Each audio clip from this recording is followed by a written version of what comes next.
متحدثنا الرئيسي التالي ليس غريباً على المنصة وعلى العديد من الحاضرين هنا اليوم. هو متناظر وبطل العالم لمرتين، وهو مدرب سابق لفريق المناظرات الوطني الأسترالي واتحاد مناظرات كلية هارفارد، وكتب صحفية نيويورك تايمز، ذا أتلانتيك، وكذلك شبكة CNN، وبالإضافة إلى عمله كمراسل وطني للمراجعة المالية الأسترالية، هو أيضاً مؤلف كتاب Good Arguments. الحضور الكرام، رحبوا معي بو سيو. Welcome Bo to the stage.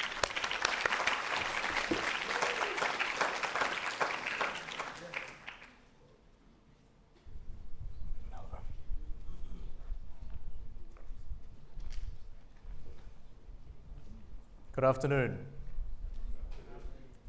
Your Excellencies, distinguished guests, delegates, ladies and gentlemen, thank you for your warm hospitality over the past few days and for the opportunity to address you on this fine day. In a time when the world gives us plenty of opportunities for cynicism and rewards some of it too, spending time with these young people coming from all over the world but united in their purpose of charting out a better future has provided for me a much needed burst of energy, a crucial second wind, and I now believe I can make it to December. So I have a story for you. When I was 8 years old, I moved from South Korea to Australia without speaking the English language. And for those of you in the audience who have made a similar move across language lines, you might have had the experience that I did, which is that the hardest part of doing that is adjusting to real-life conversation, and that the hardest conversations to adjust to are disagreements. Disagreements are when passions run, when people's facial expressions stop matching what's coming out of their mouths, and people start to interrupt. And Australians are hard to understand at the best of times. In a disagreement, things become quite impossible. I also sensed what a lot of newcomers to a place do, which is that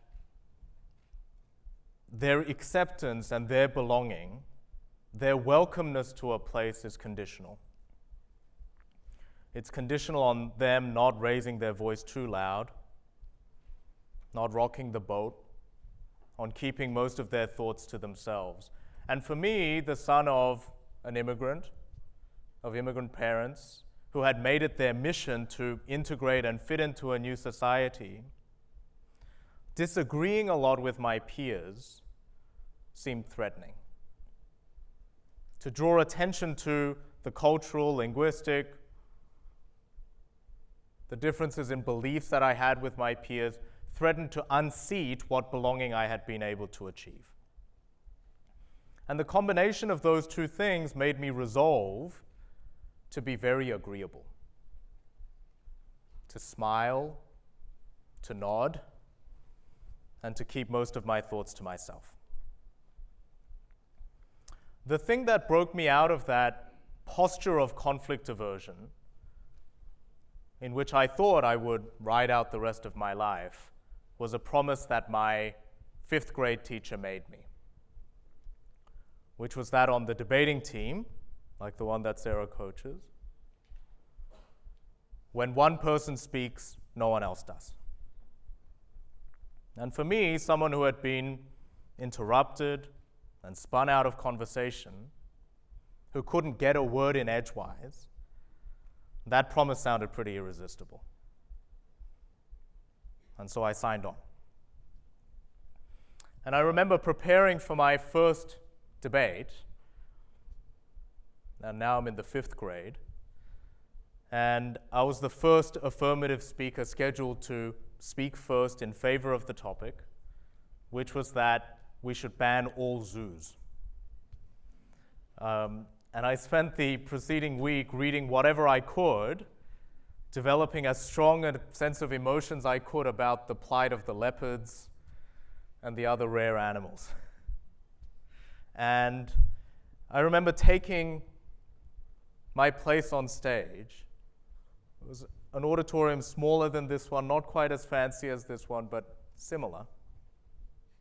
And I could hear the rain coming down on the corrugated iron roof of the school hall where I was speaking, forming a kind of a drum, a percussion as I took to the stage.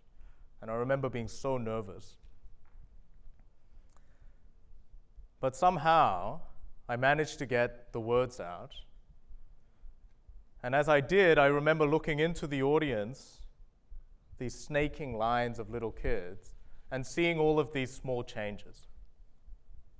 I saw someone uncross their arms. I saw someone nod their head, a wince of recognition in the corner of someone's eye. And what had until then seemed to me a series of hard surfaces around which I would have to change myself to squeeze, to fit in, I started to think that perhaps through the power of language, through speech, through gesture, I could be in conversation with the world, that I could change something about it too. And that's how I dove head first into the world of debate. Now, debate is a community, it's an activity premised on at least 3 commitments. The first is that disagreeing is a skill, that we are not powerless against the differences that we have with our loved ones, with our peers, with strangers, but that it's a craft that we can develop. And here to help are generations of debaters who've come up with a craft that they've been passing on through coaches, through peers, through teams. That opens up a kind of a possibility of education in skills of research, of analysis, of critical thinking, of presentation that I think are quite core to what it means to train to be a citizen. The second commitment is to lift every voice and to hear people for who they are. That though debate is interested in timeless questions of public policy or philosophy, it takes seriously that it needs to come through the prism of individual experiences and perspectives. What debate is interested in is the particular moment of meeting between 2 people.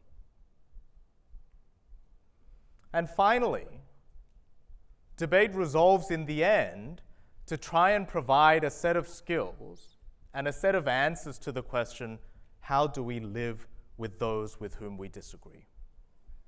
How do we make our differences work for us rather than against us?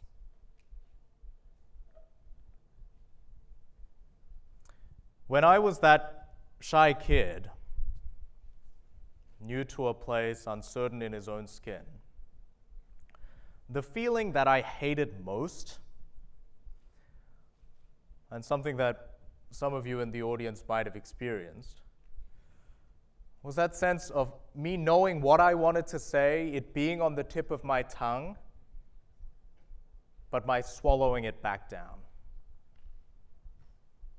It was a deep and sinking kind of feeling that I came to know as self-betrayal.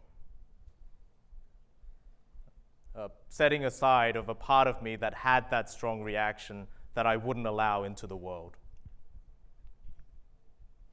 But when I stood up on stage, and I've stood on many stages since then, I experienced something quite different. It's not yet the animal thrills of competition. It's not the intellectual rewards of working out a difficult puzzle, though some of those emotions are there too.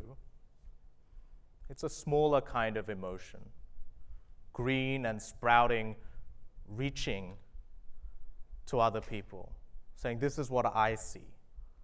Do you see it too?